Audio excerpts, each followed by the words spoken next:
In 1955, about 38 Americans died on the job every single day. Not in war, at work. The factory floor, the mine shaft, the construction beam, 40 stories up, with nothing between a man and the pavement but his grip. There were no hard hat laws, no safety harnesses, no federal agency to shut anything down.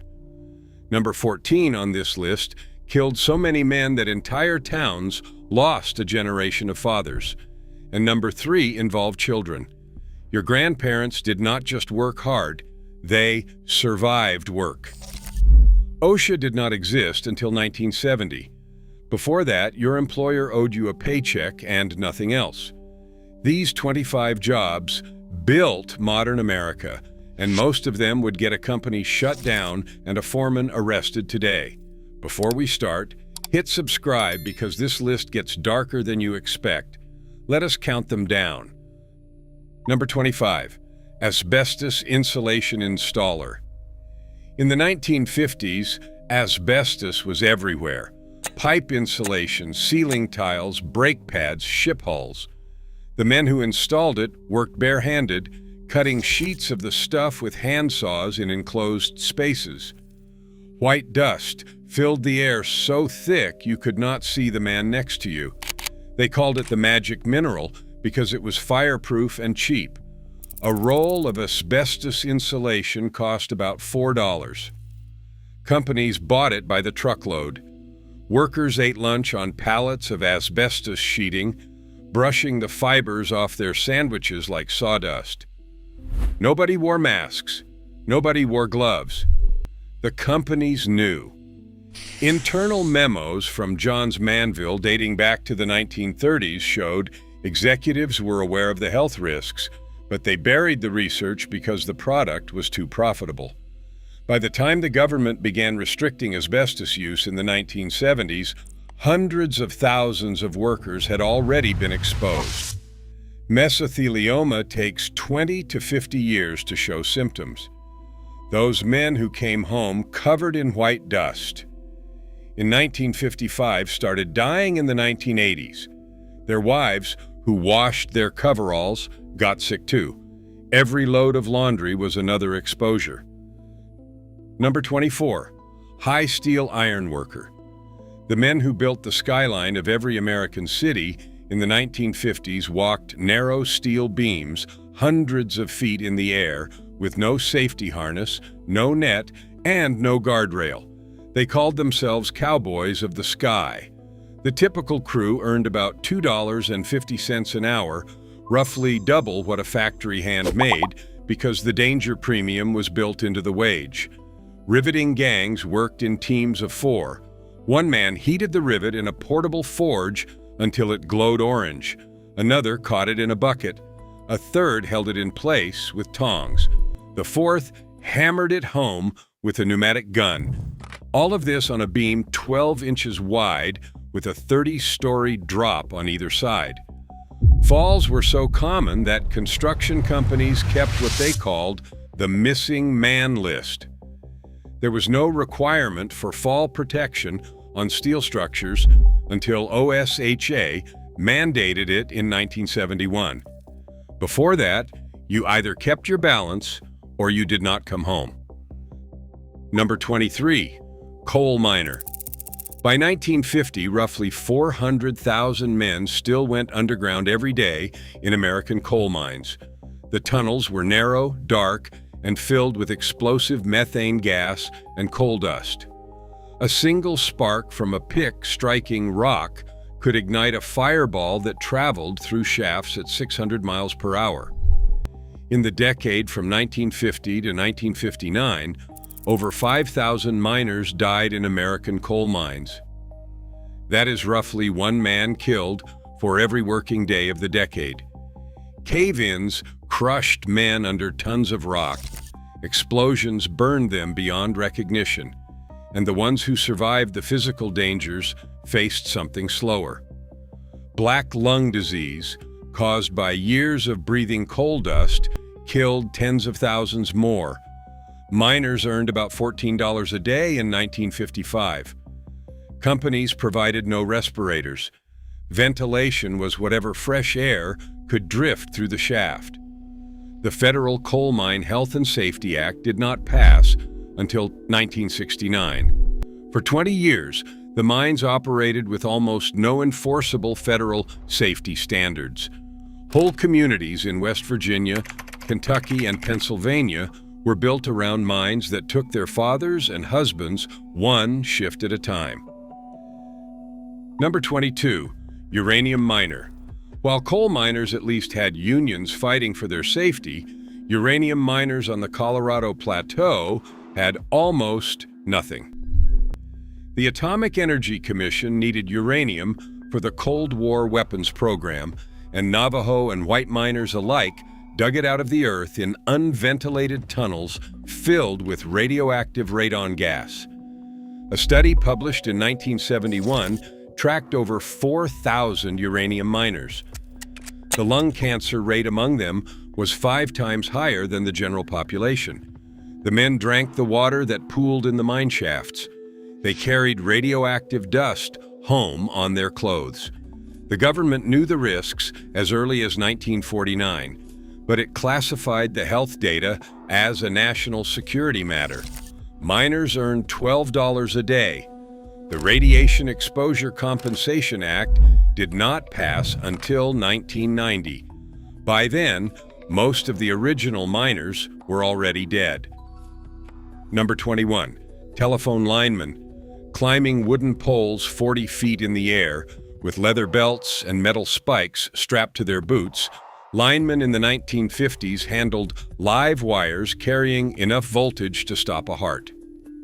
Rubber gloves were optional. Insulated tools were rare.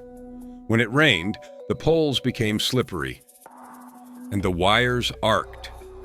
A lineman might handle 2,400 volts on a residential line, or up to 13,000 volts on a distribution feeder. A slip, a wrong grab, and the current would throw a man 30 feet to the ground.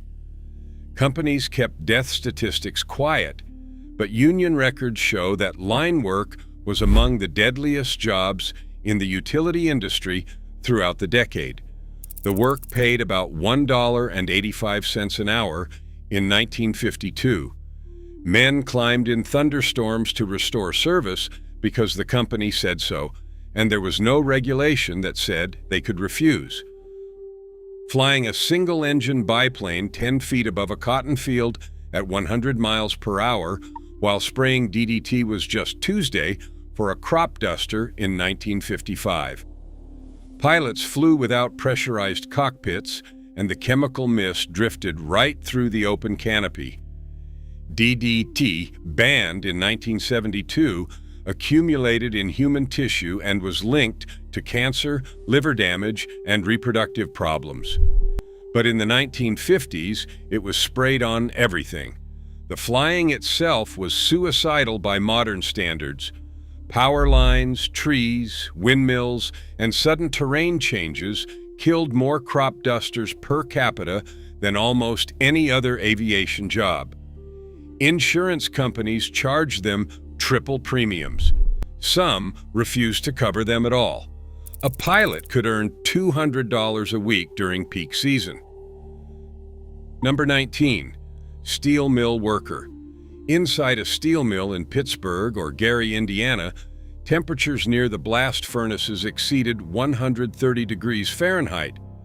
Men worked 12-hour shifts in that heat, pouring molten steel at 2,800 degrees into molds while standing on platforms with no safety railing. Sparks flew constantly. Burns were a daily occurrence, so common that workers stopped reporting minor ones. Molten metal splashes could ignite clothing instantly. There were no fire-resistant uniforms. Most men wore cotton work shirts and leather aprons that offered about as much protection as a newspaper. In 1950, the steel industry employed roughly 600,000 Americans. Injury rates were staggering. Mill workers earned about $1.60 an hour, good money at the time, but the toll on their bodies was permanent. Hearing loss from the constant roar, lung damage from the fumes, burns that scarred hands and forearms so badly that veterans of the mills could identify each other by their skin. Number 18, radium dial painter. This job has its roots in the 1920s, but the practice continued into the early 1950s in smaller factories. Workers, mostly young women, painted watch faces, instrument dials, and aircraft gauges with radium-laced luminous paint. They were taught to lick the brush tips to get a fine point. Lick, dip, paint, lick, dip, paint, hundreds of times a day. The radium accumulated in their bones. Their jaws disintegrated. Their teeth fell out. Some women literally glowed in the dark when they undressed at night. The companies told them the paint was harmless. When workers started dying, the companies hired doctors to attribute the deaths to syphilis to avoid liability. The story of the Radium Girls became one of the most important early workplace safety cases in American history. It took decades for the survivors to win compensation, and the factory conditions they endured would be considered criminal today. First pattern break. Here is where things get really uncomfortable. Everything you have heard so far was dangerous. But the next section includes jobs where the danger was not just to the worker. It was to entire families, entire communities. And number 14 is the one that still makes engineers sick when they read the old blueprints. Number 17, dynamite handler. Before modern blasting caps and remote detonation systems, someone had to carry sticks of nitroglycerin-based dynamite into the blast hole by hand. Highway construction, dam building, railroad tunnels. America was reshaping its landscape in the 1950s, and nitroglycerin was the tool. The problem is that nitroglycerin sweats. In hot weather, the liquid explosive would bead on the surface of the dynamite stick, making it sensitive enough to detonate from friction. Workers carried these sticks in wooden crates, sometimes bouncing along dirt roads in the back of a truck. Premature detonations killed construction crews across the country. There were no mandatory safety distances, no blast shelters. The foreman stood close enough to shout instructions over the noise. A highway crew in 1956 could lose 3 men in an afternoon and be back at work the next morning. Number 16, lead paint manufacturing worker. The factories that produced lead-based house paint employed thousands of Americans throughout the 1950s. Workers mixed raw lead oxide into paint base in open vats with hand paddles. The dust was everywhere, on their skin, in their hair, under their fingernails. They breathed it for 8 hours straight. Lead poisoning caused tremors, memory loss, kidney failure, and eventually death. Workers called the tremor condition wrist drop because their hands would go limp and they could not grip tools. The paint companies knew about lead toxicity since at least 1904, but lead-based paint was not banned for residential use until 1978. For 74 years, American workers manufactured a product that was slowly poisoning them and the families who used it. Number 15, commercial fisherman, Alaska. The Bering Sea did not care what year it was. In the 1950s, Alaskan crab and salmon fishermen worked wooden boats with no survival suits, no emergency beacons, and no Coast Guard helicopter rescue. Water temperatures hovered near 34 degrees. A man overboard had 15 minutes before hypothermia shut his muscles down. Crews worked 20-hour shifts on decks slicked with ice and fish guts. The winches that hauled the heavy pots had no safety guards. A coil of rope could snag a boot and drag a man overboard before anyone noticed he was gone. Entire crews vanished when storms capsized vessels that had no modern stability systems. No one tracked the death toll accurately because many boats simply never returned, and the men aboard were listed as missing rather than dead. The men who built the great bridges of the 1950s, including the last major spans before welding replaced riveting, died at rates that would shut down any construction project today. On the original Mackinac Bridge in Michigan, which opened in 1957, 5 men died during construction. But the unofficial count from workers on similar bridge projects across the country was far higher. Riveters worked on temporary scaffolding over open water, heating rivets in coal-fired forges perched on narrow platforms. The noise was so loud that permanent hearing damage was guaranteed within the first year. The scaffolding swayed in the wind. The rivets, heated to 1,800 degrees, were tossed from man to man. A dropped rivet meant a burn. A wrong step meant a 200-foot fall into freezing water. These men built infrastructure that still carries millions of cars today. Most of them never made it to retirement. Number 13, cotton gin operator. In the rural South, cotton gin machinery in the 1950s had exposed gears, spinning saws, and suction systems powerful enough to pull a man's arm into the mechanism before he could scream. Workers, many of them black sharecroppers with no legal recourse, fed raw cotton into machines that had not been meaningfully redesigned since the 19th century. There were no machine guards and no emergency shutoff buttons within reach. If a sleeve caught, the machine took a hand. If a hand caught, it took an arm. Rural hospitals were miles away. Many workers bled out on the gin floor while someone ran for help. OSHA's machine guarding standards did not apply to agricultural equipment until years after the agency was created, leaving these workers unprotected long after factory workers gained basic safeguards. Number 12, tunnel sandhog. Beneath the streets of New York, Chicago, and San Francisco, men called sandhogs dug the water tunnels, subway extensions, and sewer lines that made modern cities possible. They worked in pressurized chambers deep underground, breathing compressed air to keep water and mud from flooding the excavation. The problem was decompression. Come up too fast, and nitrogen bubbles formed in the blood. They called it the bends. It could paralyze a man, blind him, or kill him. In the 1950s, decompression protocols were primitive. Shift changes were rushed because time was money. Workers staggered out of the chambers, dizzy and disoriented, sometimes collapsing in the street above. The job paid well, $3.50 an hour, because nobody wanted to do it. The men who dug the tunnels under Manhattan knew they were trading years of their lives for a paycheck. Second pattern break. We are past the halfway point now, and the jobs are getting worse. The next few entries involve work that was not just dangerous. It was work where the people doing it were often invisible. Migrants, teenagers, women in small-town factories, the kind of workers who did not have union cards or lawyers. Pay attention to number 7, because that one changed the law. Number 11, railroad brakeman.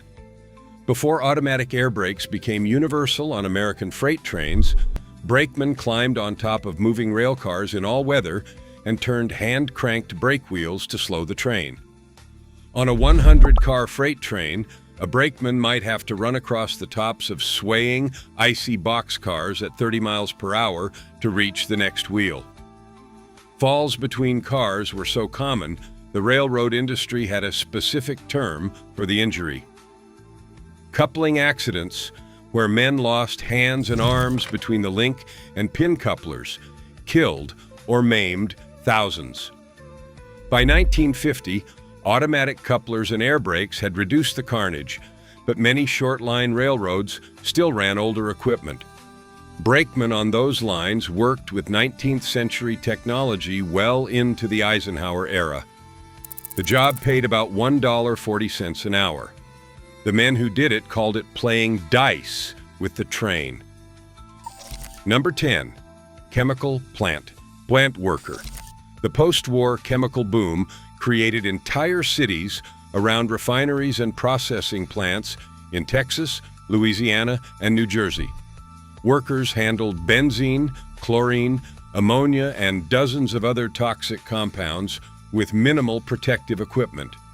Rubber aprons and cotton gloves were considered adequate for handling substances that could burn through skin on contact. Explosions were not rare events. They were expected. Plants kept first aid stations staffed around the clock. Workers who complained about fumes or skin rashes were told to toughen up or find another job. Benzene, which causes leukemia, was used as a common industrial solvent. Men washed their hands in it. The Material Safety Data Sheet system that now requires chemical hazard disclosure did not exist. Workers had no legal right to know what substances they were handling. Number 9. Logging in the Pacific Northwest. In Washington and Oregon, loggers felled old growth, Douglas fir trees that stood 200 feet tall and weighed 30 tons. They used hand-filed chainsaws with no chain brakes and no kickback guards. When a tree began its fall, there was a phenomenon loggers called the barber chair, where the trunk split vertically and kicked backward with enough force to launch a man 50 feet through the air.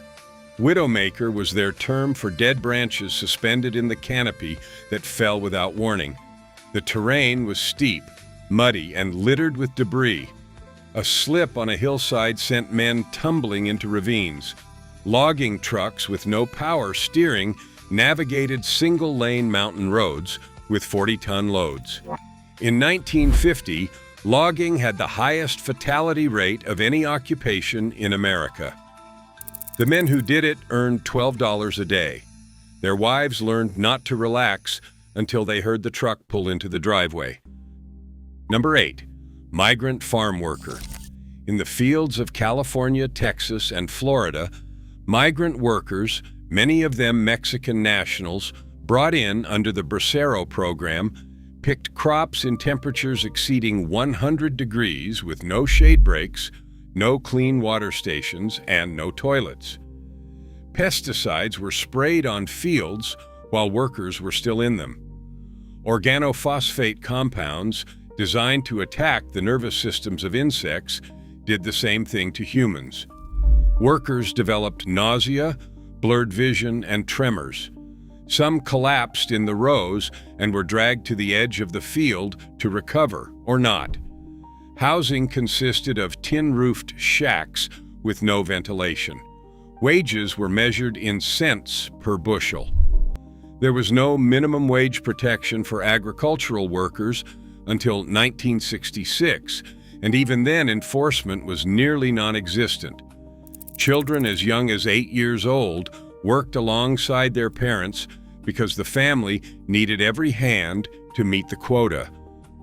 Number 7. Meatpacking plant worker. The slaughterhouses of Chicago, Omaha, and Kansas City in the 1950s were as dangerous as they had been when Upton Sinclair wrote about them in 1906. Workers stood on concrete floors, slick with blood for 10-hour shifts, wielding knives and cleavers at a pace given by the line speed, not by human endurance. Repetitive motion injuries crippled hands and wrists. A slip of the knife meant a severed tendon or worse. Workers breathed ammonia from refrigeration systems and blood mist from the cutting lines. Temperatures swung from the freezing chill of the cold storage rooms to the steaming heat of the scalding tanks. The Amalgamated Meat Cutters Union fought for better conditions, but the companies resisted every change that slowed the line. Speed meant profit, and safety meant delay.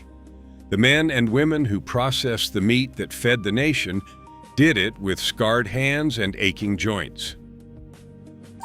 Number 6. DDT sprayer. Municipal workers drove trucks through American neighborhoods in the 1950s, spraying thick white clouds of DDT into the air while children ran behind them playing in the mist. It sounds like a horror film, but it was public health policy. The trucks moved slowly through residential streets on summer evenings. Some children rode their bicycles through the fog. The workers who operated the spray trucks absorbed DT through their skin for hours every day. They wore no protective suits. Government pamphlets assured the public that DDT was safe for humans. When Rachel Carson published Silent Spring in 1962, the chemical industry launched a campaign to discredit her. DDT was not banned until 1972. By then, the spray truck operators and the children who chased them had been exposed for decades. Third pattern. Break. The last 5 entries are the ones that hit hardest. Not because the danger was greater, but because the people doing these jobs had the least power to say no. These are the jobs that finally made America ask whether progress was worth the cost. Number 5. Shipyard welder. The naval shipyards of the 1950s employed tens of thousands of welders who worked inside the confined spaces of ship hulls and boiler rooms. They welded with asbestos blankets draped over their work to contain sparks, and they breathed in fibers all day. The welding itself produced toxic fumes from cadmium, manganese, and zinc coatings on the metal. Ventilation inside a ship hull was almost non-existent. Workers described the air as thick enough to chew. The Navy needed ships for the Cold War fleet, and deadlines overrode every safety concern. Welders who developed the telltale cough were quietly moved to less demanding positions or simply let go. Decades later, shipyard workers accounted for one of the largest groups of mesothelioma claimants in American legal history. Number 4. Demolition worker. Before controlled demolition became a precise engineering discipline, tearing down a building in the 1950s meant men with sledgehammers and wrecking balls working inside structures that could collapse at any moment. Workers stood on floors, weakened by the very demolition they were performing. Walls fell inward without warning. Wrecking ball operators swung multi-ton steel spheres into buildings, while ground crews worked nearby with no exclusion zones. Dust from plaster, lead paint, and yes, asbestos filled the air at every job site. Hard hats existed but were not required. Safety glasses were considered optional. A demolition crew in 1955 operated on instinct and experience. When that was not enough, they operated on luck. Number 3. Newspaper delivery boy. Here is the one that stuns people. In the 1950s, boys as young as 10 years old worked as newspaper carriers, waking before dawn to deliver papers on foot or by bicycle in all weather. They were classified as independent contractors, not employees, which meant child labor laws did not apply. They crossed busy intersections in the dark. They navigated icy sidewalks in winter. They collected payments door to door in neighborhoods where not every house was friendly. Dog bites, traffic accidents, and assaults were common hazards that went unreported because the boys were not technically on anyone's payroll. Newspaper companies held contests and awarded prizes to top sellers, turning children into a competitive sales force with no insurance, no workers' compensation, and no minimum age requirement. The practice continued largely unchanged until the 1990s. It was America's first gig economy, and the workers were children. Number 2. Nuclear test site worker. At the Nevada test site, about 65 miles northwest of Las Vegas, the United States detonated more than 100 above-ground nuclear weapons between 1951 and 1962. Soldiers were ordered to stand in trenches just miles from ground zero, then advance toward the blast site while the mushroom clouds still hung in the air. Civilian workers built and maintained the test infrastructure, driving trucks through contaminated zones and handling irradiated equipment with no protective gear beyond cotton coveralls. The government issued film badges to measure radiation exposure, but set acceptable limits so high that workers could absorb doses now considered extremely dangerous. Towns downwind, known as the downwinders in Utah, Nevada, and Arizona, received fallout from nearly every test. Workers and residents developed cancers at rates that could not be explained by chance alone. The government denied the connection for decades. Compensation programs were not established until the 1990s. By then, thousands had already died. Number 1, construction laborer, no federal protection. The single most dangerous everyday job in the 1950s was also the most common. Ordinary construction laborers built the suburbs, the highways, the shopping centers, and the schools of the post-war boom with almost no safety regulation whatsoever. They poured concrete without knee protection. They carried loads up unsecured scaffolding. They operated heavy machinery with no training certification. They trenched sewer lines in soil that could cave in and bury a man alive in seconds. There were no hard hat requirements, no fall protection mandates, and no trench shoring standards. If a man died on a job site, the foreman filled out a form and the crew was back at work the next day. In 1950, an estimated 14,000 American workers died on the job across all industries. Construction accounted for a disproportionate share. The average laborer earned $1.50 an hour and had no health insurance, no disability coverage, and no legal guarantee of a safe workplace. The buildings they raised still stand. The highways they paved still carry traffic. But the men who built post-war America did it knowing that nobody was required to bring them home alive. It took until 1970 and the creation of OSHA to change that. Here is what gets me. Every one of these jobs built something we still use today. The bridges, the tunnels, the highways, the buildings. We drive over them and flip the light switch without a thought. But the men and women who made them possible did it in conditions that would make a modern safety inspector call the police. Share this with someone who remembers when hard work meant risking everything, because the people who built this country deserve to be remembered for what it actually cost them.